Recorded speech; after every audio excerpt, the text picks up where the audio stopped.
Yes, welcome into Sports Bit. Betting Insight today, Pauly and Teddy, Wednesday, May 25th.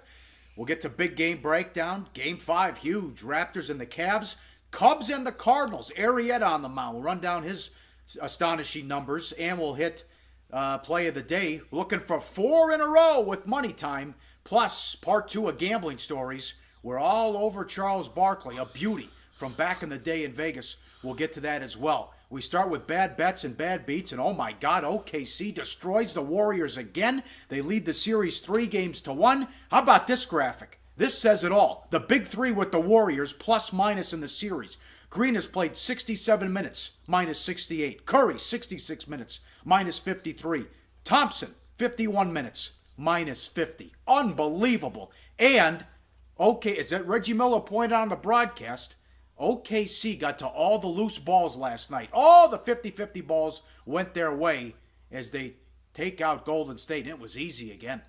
Well, they didn't take out Golden State yet. There's only one more win in this series to really take out Golden State. Of course, a chance for you and I, not yet, but a little bit of kudos for you and I, Pauly. We talked about Oklahoma City as being live at 18-1 to win the West. You got that in your pocket. I got that in my pocket. And I'm looking forward to being live to cash that ticket. But, of course, when we look at what happened in Game 4, I mean, the Warriors, again, a bad bet. And the first half stood out to me more than anything else. I mean, Oklahoma City only made 3 more shots than Golden State. But the Warriors turned the ball over. The Thunder got to the free throw lines. The Thunder hit the offensive glass. 3 hustle stats, and they were all strongly in favor of OKC at the half. Golden State never really made a serious second half run in that contest. And I'll be honest, Pauly, you watch the game, the Thunder just seem a little bit hungrier right now. And maybe the exhaustion of chasing that win record all year long coming back to haunt the Warriors at the very worst time. And let me say this. If there's something wrong with Curry, no way, no how should it be guarding Westbrook. He shouldn't be guarding Westbrook anyways. He's using too much energy to chase him around, and it hurts his offensive game. So that's one thing that Kerr needs to look at. And how about this? They send out 7 for Game 5. It's immediately bet up to 7.5. Are they watching these games?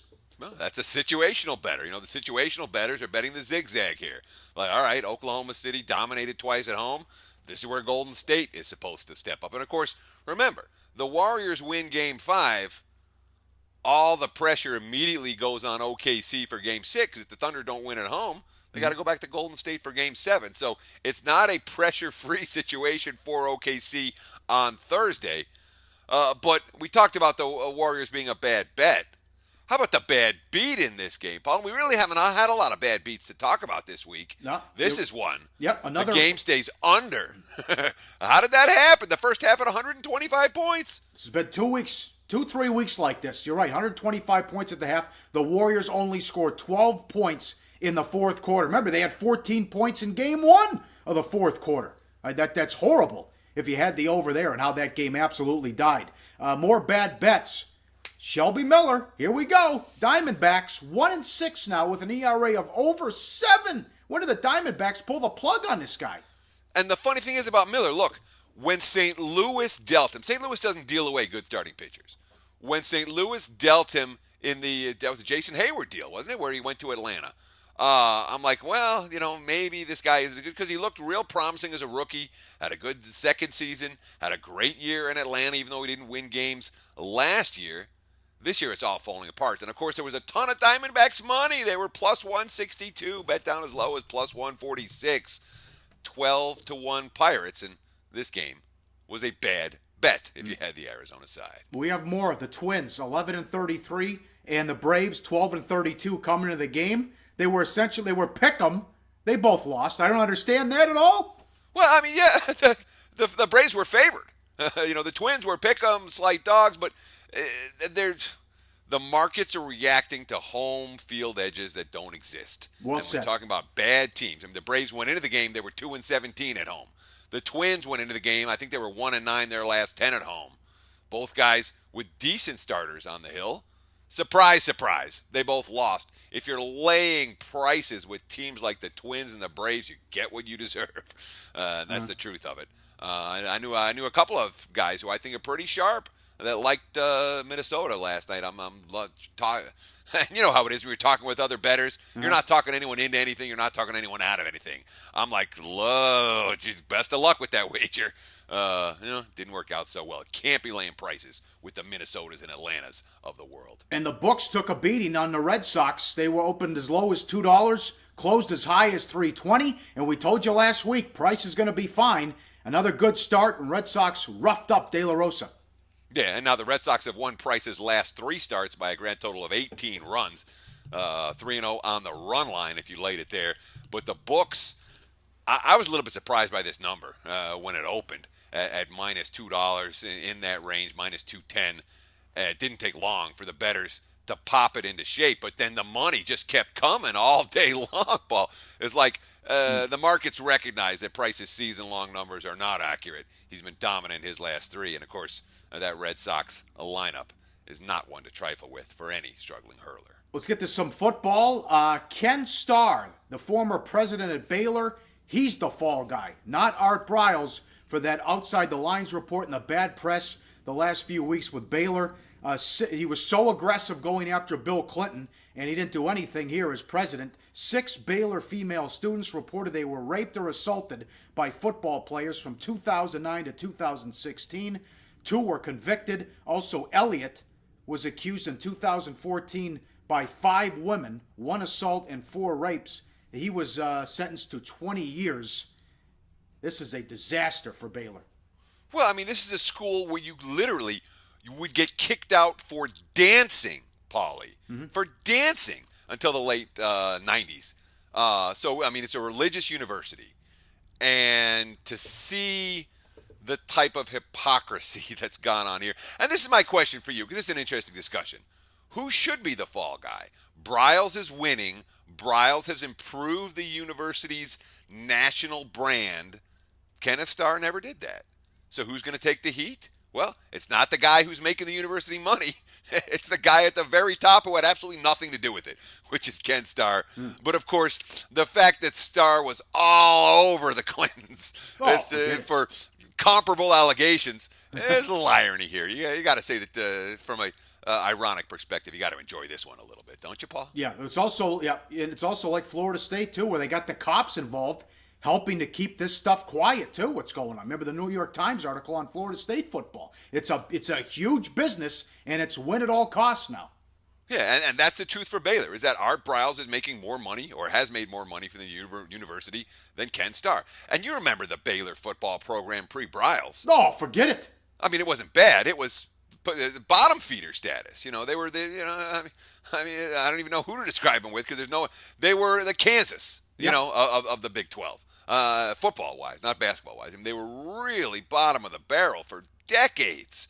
And one guy comes in and starts to win, he's going to get a whole lot of leeway, not just from the administrative staff, but the boosters as well. And the boosters like, hey, our football team's winning. Starr, you got to go. Not official yet. Baylor has, what's the word? They have not confirmed or denied the rumors that of Starr's firing, but there was a meeting yesterday. I would expect the news to come out in fairly short order. Stay tuned for Deep Dive, a great Barkley story you don't want to miss, and we try to make it 4 in a row with the play of the day. Up next, big game breakdown. We'll get to the Cubs and the Cardinals, Blue Jays and the Yankees, but we start with Game 5 in Cleveland. Coming up on SportsBit, betting and insight today on SBRpicks.com. Find the best tennis odds for each Grand Slam event. Research before you bet on sportsbookreview.com. All right, time for big game breakdown. We start in Cleveland. Game 5, Raptors on the road to take on the Cavs. Cavs 10.5, 199 the total. This season, Teddy, between these two teams, the home team now 7-0 straight up. Yeah, 7-0 straight up, but of course, we're talking about a double-digit point spread in a series where Toronto's been the better team in the last 2 games. Straight up doesn't mean everything. We got to talk ATS in this one. This is not a game where the straight-up winner is a lock to cover the number, given the nature of this point spread. But, Paul, you've got some great numbers from Zach Lowe on ESPN talking about the issues that Cleveland has had on the defensive side of the court in losing these last couple of games against Toronto. This is just a terrific breakdown, going through numbers and pointing out how bad Kyrie and Love have been on defense. And Doc Rivers always said, winning's like a deodorant. It covers up a lot of things that stink. And this is their defense. Cavs allowing 105.7 points per 100 possessions in the playoffs. That would have been 22nd in the regular season. A disturbing drop-off from their season-long performance. Lowe writes, both Irving and Love have been the central players in Cleveland's worst defensive breakdown. Opponents in the playoffs have scored 1.09 points per chance when they evolve those two as the primary pick-and-roll defenders in a play that leads directly to a shot attempt, drawn foul, or turnover, per Sport VU data provided to ESPN.com. That would have ranked last by a mile among 119 two-man combos that defended at least 250 pick-and-rolls in the regular season. Zoom out to include any trip that features a pick-and-roll targeting Irving and Love at any time, and the numbers get worse. A hideous 1.207 points allowed per possession, stingier than only one of those 119 duos that would be Holiday and Anderson, that pairing in New Orleans. And opponents know this. I mean, DeRozan's going right after them, and they are putting Irving and Love in twice as many pick and rolls each game as they averaged in the regular season. A massive jump out of proportion based on what's happening. And then here's a money line from the Lowe article. The Warriors coaching staff was actually ticked off and frustrated going into the NBA Finals last year because Love and Irving were out. They knew they were going to kill them if they were on the floor. So they knew with those two guys out, the Cavs would have to play two superior defenders. And it turned out to be a close series. Remember what happened in the regular season when the Cavs had the Warriors at home on MLK Day. Irving was terrible. Love was awful. The Warriors did whatever they wanted and beat them by 40, Teddy. These are great article and staggering numbers. Which, go ahead. Sorry. No, finish up. Well, no. He also, what should they do? What should Lou do in Game 5? As we talked about before the series, is it time to put LeBron on Lowry? Lowry torched Irving in Game 4. Do you put Kyrie on Carroll? Do you put Thompson on Patterson? A lot of things to think about here if you're Tyronn Lue.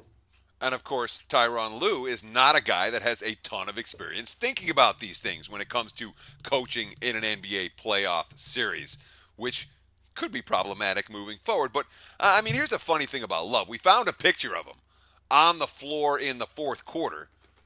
It was hard to do because when he did play, he was so late getting the shooters, he wasn't in the picture until after the ball was released. Obviously, you talked about the pick-and-roll defense, but look at the fourth quarter minutes. At least Lou's been smart enough to bury Kevin Love on the bench when it matters most. Again, yes. 3 starters that have gotten minimal playing time in the fourth quarter. Tristan Thompson's been on the bench. Kevin Love's been on the bench. That's 0 minutes for the duo. And then J.R. Smith, only 7 combined fourth quarter minutes. Meanwhile, Channing Frye, who you love, Eamon Shumpert, who you love, Richard Jefferson's getting a ton of minutes, Matthew Dellavedova's getting fourth quarter minutes. Everyone but Smith, Love, and Thompson are getting those fourth quarter minutes. Frye didn't even join the team until the All-Star break. So it's an issue for Cleveland where you've got guys in rotations that aren't used to playing with one another during crunch times of tight games. And that's not the situation for Toronto. Obviously, it's affected the Cavs' defense pretty dramatically the last couple of ball games. But I'll tell you this, it'd be one thing if Love was at least hitting the boards, but it's Bismarck Biyombo the last couple of games who's been dominating the glass. The question I have for you, Pauly, can Biyombo take it across the border? Yes, we'll see if that's... I'll get to that in a second and answer your question. But, this goes back to Love and Kyrie. Why nobody talked about it. They started 10-0 and they were winning. And no one talked about how bad their defense was because the team was hitting 48% from 3. But then you saw Game 3 and you saw Game 4. Suddenly, they become a liability when they're not knocking down shots and those threes aren't going in. More on that coming up. So, look at this graphic. Series rebounding. At Cleveland, Cavaliers 91-61 on the boards. At Toronto, Raptors won the battle 89-78. Biyombo rebounding. Minutes at Cleveland, 59 minutes, 9 rebounds. At Toronto, 80 minutes, 40 rebounds. He's going to have to make, and I don't know what the plan is with Valanciunas either, who was active for Game 4 but didn't play, so we'll see what Casey decides here too. But, Cleveland, you got to stop with the threes. If they're not going in, quit taking them. And it was an alarming amount of threes in Toronto. Well, they took 82 of their 162 shots from beyond the arc. more than half the shot attempts from beyond the arc in those 2 games in Toronto. What happens when you shoot that many shots from beyond the arc? You don't get to the free throw line. It's clear that you're settling. The aggression comes down. It's not like the Cavs' defense is all about, or offense is all about the three-point shot. They're best when their 2 drivers, James and Irving, take the ball into the paint, get good looks in the paint, and then as the defenses collapse around them, they can find open shooters on the perimeter. The first 2 games when they shot well, remember how well Cleveland shot? Sure. Only 41 of 150 shots from beyond the arc. So they literally took twice as many three-point attempts in the 2 games in Toronto as they did in the first 2 games in Cleveland. Worth noting, the Raptors, 8 road playoff games this year, 2-6 straight up, 2-6 against the spread, and 5 of those 6 losses have come by a dozen or more. Very good. Great breakdown there. Cubs, Cardinals, 10:45 Pacific first pitch on getaway day. Cubs, $1.70, 7 the total. Arrieta against Martinez. Time for the Arrieta numbers. Here we go with this graphic. 9-0 this year, the Cubs record when he starts, plus 58 run differential. They're 8-1 covering the run line. Last 22 regular season starts, 22-0, and they're 20-2 covering the run line, plus 102 run differential. He hasn't lost in the regular season since late July when they were no-hit at home by Hamels, and his last road loss in the regular season, you guessed it, last May at St. Louis. This is unbelievable what Arrieta has been able to do here for over a year. Sounds like he's due. And this is an opponent that last beat him. I mean, there hasn't been anything more consistent in baseball than Arrieta getting congratulated by a Cubs catcher after winning a ball game. But when you look at this price tag, I understand the numbers Arrieta's put up. Mm-hmm. But Carlos Martinez is one pitcher who's not going to be intimidated by the matchup. He's got the stuff to believe that he is ready for this. And we talked about Martinez on yesterday's show as one of the 5 hardest throwers in Major League Baseball. The guy's only 24. He's thrown 345 innings, and it's not just heat. He's also got a 53.1 ground ball percentage across those games. That's a stat the advanced metrics guys love. And let's not forget, he beat the Cubs here earlier. 7 innings, 1 run, 3 hits, and 5 strikeouts. Anthony Rizzo had a home run that was the only run for Chicago. And that's not the only win that he's had against the Cubs since last June. How about this? 3-0, 2.55 ERA against the Cubs. And St. Louis also won a no decision, so 4 wins in games that he starts against Chicago since the middle of last year. One more game, again, live odds, sportsbookreview.com. Let's go to the Jays and the Yankees. Estrada against Nova. Yankees $1.10, 9 the total. The advanced stat guys are having a hard time figuring out Estrada. Just who is he? Who can you compare him to, Teddy? No, he's a poor man's catfish hunter, you might want to say, to bring back a reference from back in the day. But one thing we always like to look for, Pauly, we always like to look for guys who have advanced metric numbers are consistently different from their mainstream numbers. And the guys who the market's going to look at and say, oh, look at those advanced metrics numbers. There's a problem there. And pitchers like that can easily be over or undervalued. We talked about that with Ricky Nolasco on yesterday's show, a guy whose xFIP has been lower than his ERA every year since 2008. Well, let's look at Estrada, the other end of the equation. His xFIP has been higher than his ERA each year. His field, I don't know the xFIP numbers here. I got the FIP, the fielding independent pitching numbers. xFIP is just those numbers adjusted for ballparks but and the like. But the fielding independent pitching, his ERA, a full half run lower in 2014, more than a run lower in 2015, more than a half run lower in 2016. Now we look at the BABIP, okay, the batting average on balls in play. Major League average, 2014, 295. Last year, 296. So far this year, 293.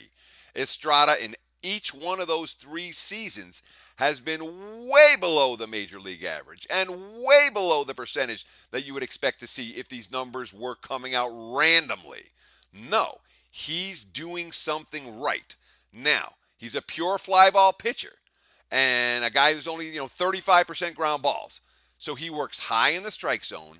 He gets fly balls hit to the power alleys that don't go out. It's a tightrope, but he's pulled it off long enough to really start believing in this guy. The advanced metric numbers on Estrada are not giving you the true story of what he's been capable of doing. You also have Nova, who throws almost 93 miles per hour, but he's only averaging 4 strikeouts per 9 innings, working on his ground balls and his control. His ground ball percentage, 66.7. That's too good to be true. But you look at the bullpen, BMC, these guys will be ready to go in the 7th, 8th, and 9th inning. Yeah, exactly. Betances last night pitched in the 7th, but he only threw 14 pitches. And then Miller and Chapman didn't have to go in the 8th and 9th because the Yankees put on some runs late. So all three will be available for the Bronx Bombers to close out this game. We talked about how great their numbers were on yesterday's show, and I got a hunch we're going to get back to this game when it comes to play of the day time, Paul. Got that. LiveOddsSportsbookReview.com. Up next, great story, gambling story part 2. It involves Charles Barkley and the Super Bowl. It's coming up on SportsBit with Pauly and Teddy on SBRPicks.com. Go to SBRodds.com. Browse, compare, and shop live odds available at top online sportsbooks. Back on SportsBit, betting insight today. Gambling stories, part 2. This will be good. Super Bowl, markers, Charles Barkley. Teddy, you were there. Take us through this great story. Yeah, this is a fun one. From the year that the Patriots beat the Rams in the Super Bowl, the greatest show on turf. And that was a game that cost multiple sportsbook directors in Las Vegas their job. Let me set the story. I'm one of my very first clients when I came out to Las Vegas and started a service was a guy who worked with Bobby Flay opening restaurants. He's Bobby Flay's number 2. I'm not a name dropper, but the bottom line is I started hanging out with Bobby Flay and some of his boys a little bit pretty early on during my tenure here. And these guys, my buddy Lawrence, who was my client and the guy who I got involved with and the guy who I'm still friends with to this day, another Michigan graduate like myself, a kid from New York like myself, a guy in the restaurant business. I had years in the restaurant business. Yeah. All that's irrelevant. We're hanging out in the high roller room with the NGM with Kretschmer, with Lawrence, and he's playing Baccarat was his game of choice at the time. And I'm just hanging out to enjoy the scene. I'm not sitting there blowing, $500 a hand on Baccarat or whatever the heck. I'll tell you what, Barkley was playing blackjack in the high roller room, and he was not in the best of moods. He had a big stack of chips in front of him when I got there, and that stack was getting smaller and smaller and smaller. Pauly, kind of like your... Oh, never mind. So he's not in the best of moods. So a guy comes in wearing a suit, or not a suit, dressed up from Mandalay. You didn't really know what was going on. Approaches Barkley when he's in the middle of this, the blackjack bender, and Barkley's like, "Get out of my face, dude. What are you talking about?" Well, meanwhile, what's gone on is that over at the Mandalay Bay, Nick Bogdanovich, the sportsbook director, and he's an old school guy. He's not an old guy, but he's an old school guy. He's a guy that worked at Binion's. Mm-hmm. He spent a decade working at Binion's, and Binion's is a handshake kind of a place. He said, "All right, hey, let me get $1,000 down on so-and-so. Here, shake my hand. Doom. Done." Well, the Mandalay Bay, not so much like that. So Bogdanovich is the sportsbook director at MGM, and he's still in hot water from, he was one of the guys that offered the Rams at 200-1 back in 99 when they came out of nowhere to win the Super Bowl, and books got burned really badly on that. So he's still in hot water. Barkley comes over and to the from the MGM to Mandalay. He wants to get a bet down on New England. And the Patriots, they're plus 14 in the game. They're plus, 400 on the money line. And this is one, Pauly, I got to say, at the time, I didn't realize that Super Bowls were lined differently from every other game. Because St. Louis minus 14 made no sense. It really didn't. When you watch the Patriots in the postseason, watch the Patriots down the stretch, and I rode New England. I rode them all through the postseason. I'm like, St. Louis 14? The books are telling me something. It's got to be Rams here. Not knowing that the Super Bowl line is set for a public that is not in Vegas. You know what I mean? Yeah. So I'm like, I'll lay on St. Louis. So Barkley and everyone else is betting New England. Everyone with a half a brain is betting the Patriots that day because that was a line. And Barkley, of course, is betting them on the money line. Goes over to Mandalay to make these bets, and they're big bets. We're talking about $500,000. I believe it was $500,000 on the plus 14, and then another $50,000 or $100,000 on the money line. And McDonough's like, handshake, done deal. Oops. Well, the bottom line is Barkley didn't sign anything. So when the guy came over to Mandalay Bay and Barkley's like, "Get out of my face, get out of my face." Well, Now, Bogdanovich doesn't know. Is this wager good? Is it bad? Is it real? Is it not real? I shook his hand. I said, I take it. Well, the wager ended up being good, and Bogdanovich ended up offering his resignation the next day for that debacle. And, of course, Mandalay Bay paid out $750,000 to Charles Barkley on a game that really he probably didn't even bet. I thought it was explained clearly to him that this guy could lose his job. And he also had a history. Remember, the win put him on Front Street when he was late paying a marker there, too, a few years back. Yeah, I mean, Barkley's a gambler, and he's a big gambler. And over the years, he's very much a losing bettor here in Las Vegas. There's not a high roller room in town that hasn't had Charles Barkley action over the years, Paul. I just signed the marker. I can't believe what happened there. And a great guy lost his job as a result. Well, I mean, Nick landed on his feet. It's not like he's never worked again. But I think 3 years he was out of work as a sportsbook director after that. He had a hard time finding a job. Yep. But he did. I know. All right. What's that smell? You smell that? What's that? Money! Money! Money time! 7 of the last 10 winning weeks. And let's make it 4 in a row with the play of the day. Where are we going, Teddy? Let's go back to the Bronx. We cashed a winner with the Yankees yesterday. No, we didn't cash a winner with the Yankees yesterday. We cashed a winner with the Nationals. On the run line. At plus 140 yesterday. Yes. I thought about using the Yankees as play of the day yesterday, but instead we'll use them today. But we're going to use the Yankees and the Blue Jays under 9 rather than the Yankees themselves. Let's look at the under in this ballgame. Toronto's not hitting. We believe in these two starting pitchers. We believe in the bullpen. Certainly Chapman. Remember, he was a little rusty in that first appearance. Since then, 6 games, 6 innings pitched, 2 base runners allowed. He's been pretty good. Yankees, Blue Jays, under 9. That's the play of the day. Excellent. That's a Big Short, by the way. Great movie. Go check that out. Great job, Teddy. Good breakdown. We're back tomorrow. Let's keep it going. And we'll see you on SportsBit. Betting Insight today on SBRPicks.com.